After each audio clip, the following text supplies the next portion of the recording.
How often do new patients come on your unit? Every day. Every day? Okay. How long do they stay for?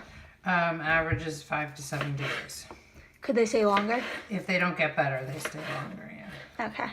But not that much longer. What are some of the characteristics of these patients? You mean why are they there? Yeah, I guess. Well, some are there for depression, some are there for bipolar disorder, so they might be depressed or they might be manic.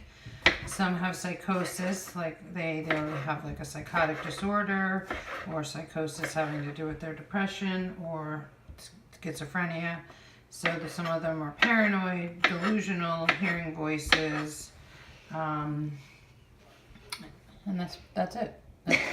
That's pretty much who's on there, who's there. Okay. Does it seem as and if anxiety too. Sorry. does it seem as if they've stayed indoors for too long? Well, a lot of the depressed people have, for sure, because depression oftentimes saps you of all your energy or your motivation to do anything. So they tend to stay inside, not leave the house, sometimes not even leave their bed. So yeah. With manic people, they're typically outside doing insane things. So, you'd sort of rather they were indoors. And anxious people also stay indoors because they're anxious, and going out of the house of their comfort zone is difficult. Okay. While on your unit, do they get to go outside? No, unfortunately, and that's a big. We don't have an outside area because we are part of a regular hospital, a regular medical hospital, versus some units are in private psychiatric hospitals, so they have grounds.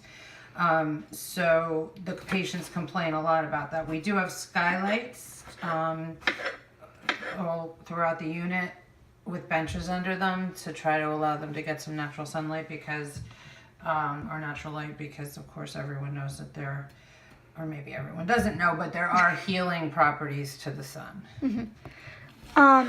Do you think hospitals allowing mental patients to go outside for fresh air or a form of exercise can help their recovery? Absolutely. I mean, we do have exercise equipment on the unit in the rec room, but yes, it is beneficial for them to go outside, be in the sun, and also to exercise.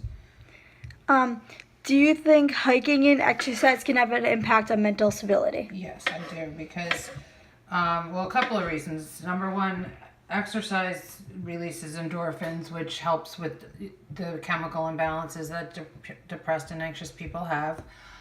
There are studies that show, especially with anxiety and depression, that by exercising you can reduce your levels of anxiety and your levels of depression.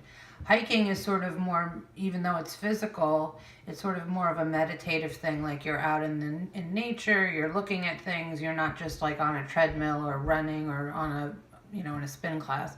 So it helps in a different way, or it sort of helps with the being outside and the physical activity, but it also helps sort of to calm, bring you to sort of a calmer place in your mind and sort of more of a meditative place. Where was I? Do you think doctors should recommend hiking as a form of therapy? Sure, and I think a lot of them do. Would you recommend hiking to your patients as a stress and anxiety reliever? Yes, I would. And lastly, doctors say we should get 60 minutes of exercise a day. How often would you tell these patients to go for hikes or a form of exercise? Well, because they're just coming out of the hospital and because they're not, they're probably about 60 to 70% better. They're not at their 100%. I would recommend, trying to do something every day, but maybe 30 minutes a day and then work up to 60 minutes a day, because they need to have, achievable goals to sort of keep propelling them forward. But definitely getting outside as much as possible, and doing some sort of physical activity. Yoga is another one. Okay, thank you. Okay, so how many times have you gone hiking? I don't know exactly, but it's definitely been a part of my family. I know that when I joined my Boy Scout troop, in 5th grade, I would go on a hiking or camping trip about every month in the school year, and I continued that up until sophomore year, so it's a lot of times. Which is your favorite? Hike? Mhm.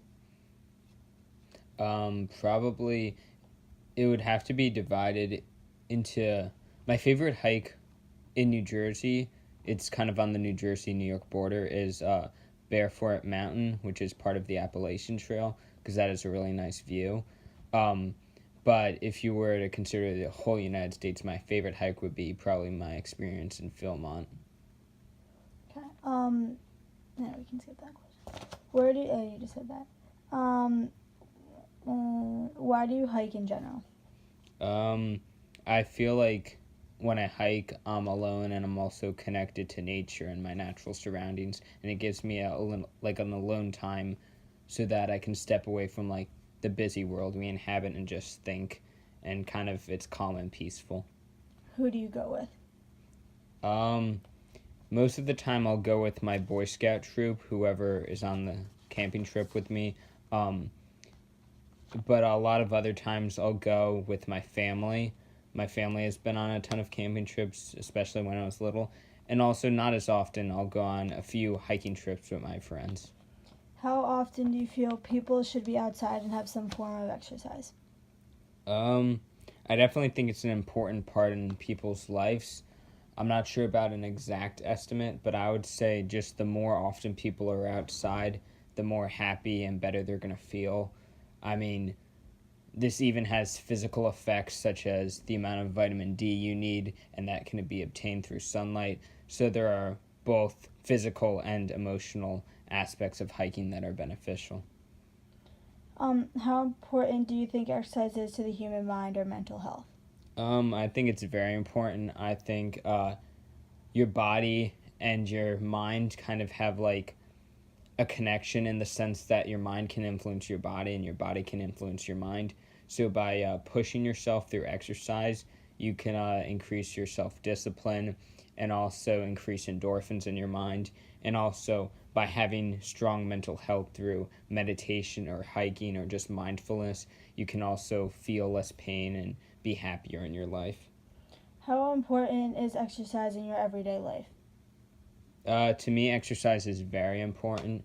I run on the cross-country team. I also do weightlifting in my spare time. I'm a coach for 2 different teams. So, to me, exercise is very important because it affects, as I said, your body and your mind. And it's a way that, as much effort as you put in, that's how much effort you're going to get out. How do you think doctors or others should influence their community to go outside for a hike or another form of exercise? I think talking about the benefits certainly would help. Perhaps also offering maybe some specific references, such as, oh, I know this is a good location and it's within walking distance of your house, this local park, or here's a fun workout. Maybe you don't like running, but you enjoy weightlifting, so I would recommend you do this circuit. So we all know that exercise is helpful, but sometimes just a little extra nudge and an example of something specifically a person should do can be very helpful. Do you think it is important for doctors to influence others? I think it is. As a physician, you have a very critical relationship with your patients, and